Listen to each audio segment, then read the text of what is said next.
What up, everybody? It's Alex Driskell again from Sweet Georgia Sports, and big things happened last night in the Braves universe as Brandon Phillips was traded, and what just happened. So in this video, it's going to be breaking down the Brandon Phillips trade that happened last night, and so here we go.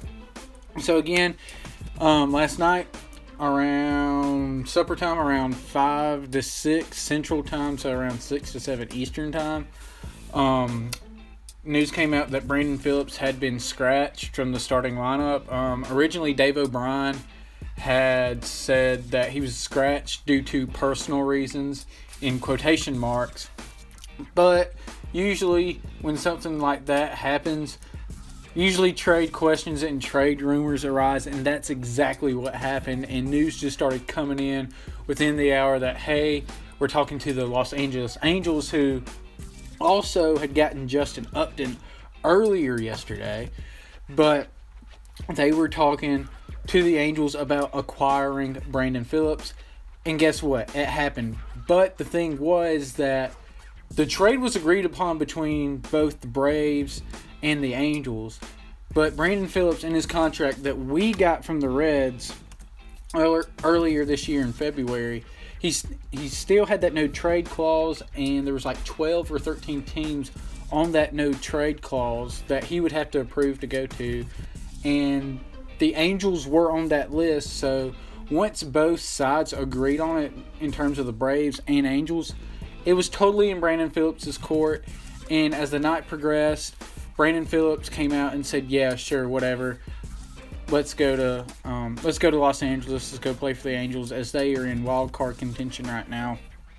And he also came out and said that leaving Atlanta was harder than leaving Cincinnati, which is a big statement. I know he's a hometown boy from Stone Mountain. He played at Redan, but I mean, that is a big deal for Brandon Phillips. But here's his stats for when he was in Atlanta.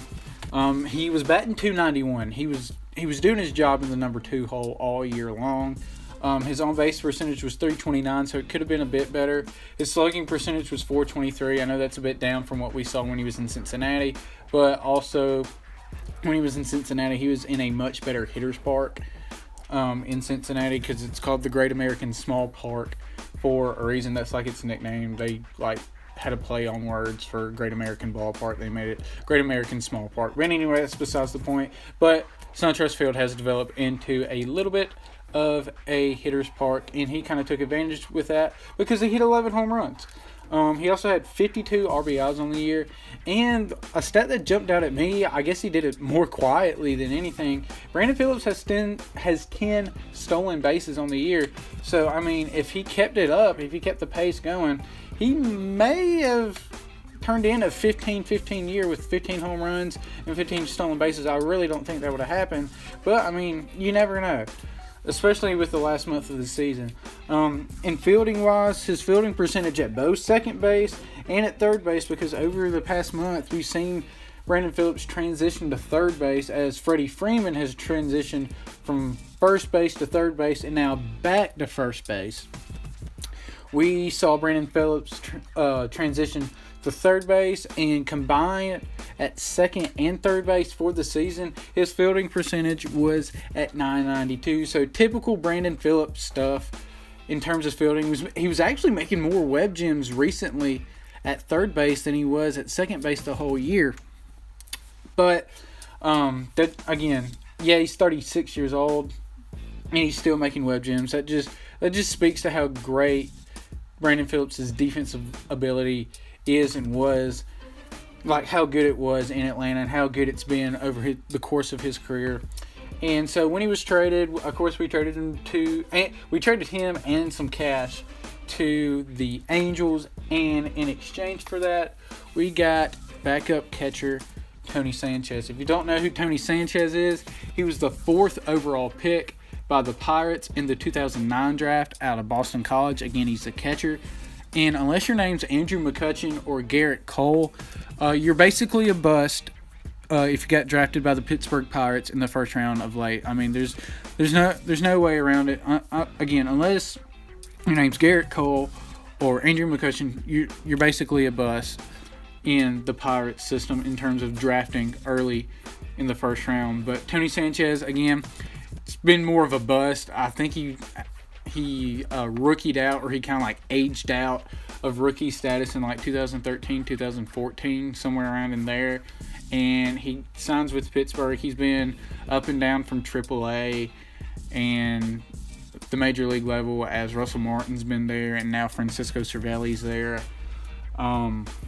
But he's kind of been the backup. He's just been right in the middle of AAA and the big leagues. I mean, he's just gone up and down from both. And I mean, again, he's a buzz. It's nothing special, but I mean, with Tyler Flowers going to the DL, it's good to have another backup catcher, especially since when we sent Anthony Recker and Jaime Garcia to the Twins earlier this summer. When we sent them, that essentially got rid of Anthony Recker, who was the third catcher per se.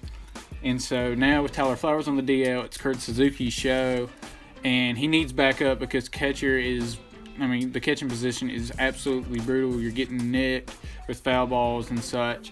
And so this is basically a move to get Tony Sanchez as a backup catcher until Tyler Flowers is ready. And also, this trade means that we're freeing up a bunch more money. I think we were paying Brandon Phillips like $11 or $12 million, somewhere in there. And I'm assuming, I haven't seen it, but I'm assuming the Angels are going to take that contract on. And so we're freeing up a bunch of money. Again, just like with the Jaime Garcia deal, with the Jaime Garcia trade and the Sean Rodriguez trade, we are freeing up a bunch of money for this all season to sign somebody. Maybe a third baseman. I don't know. A lot of people are saying Mike Moustakas. We're going to try and go hard for Mike Moustakas this offseason to lock down third base, lock down the hot corner. But again, this move, you might not like the return, but it's what we could get because the seller's market was not great at all this year. And what else were you expecting for basically a month of a 36-year-old second baseman? We basically did him a favor. He did fantastic in Atlanta. I absolutely love Brandon Phillips and what he did in Atlanta. I hate to see him go, but at the same time, it's time for the kids to come up. Brandon Phillips was kind of blocking the way a little bit, and it's time to see the kids come up and see what they can do, as well as free up a load of money.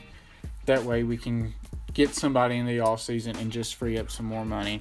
And so with that, if you like the video, give it a thumbs up, share, subscribe, comment on what you think what this whole Brandon Phillips trade, this whole Brandon Phillips deal situation thing type means to you. What's your reaction to it? I want to know what y'all think of it. And so with that, I've been Alex Driskell from Sweet Georgia Sports, and this has been Brandon Phillips just got traded. What just happened? God bless and stay choppy, y'all.